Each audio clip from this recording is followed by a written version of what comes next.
મહેસાણા જિલ્લાના વિજાપુર એપીએમસીમાં લાંબા સમયથી રાજકીય ગરમાવો જોવા મળી રહ્યો છે। એપીએમસીમાં 2.5 વર્ષની ટર્મ પૂર્ણ થતાં નવા ચેરમેન અને વાઇસ ચેરમેનની નિમણૂક માટે ચૂંટણી પ્રક્રિયા હાથ ધરવામાં આવી।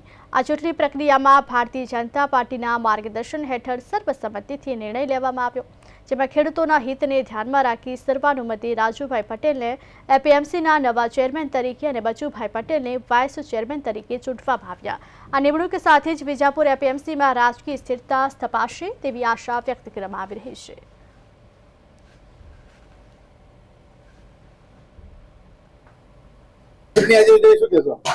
આજે વિજાપુર એપીએમસીની ચેરમેન અને વાઇસ ચેરમેનની ચૂંટણી યોજાઈ।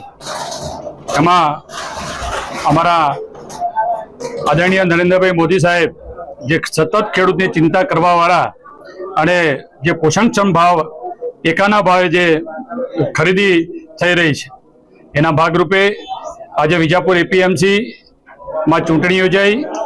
એમાં અમારા પ્રદેશના મોડી મંડળે આજે મારા નામની દરખાસ્ત મને ટેકો આપ્યો છે।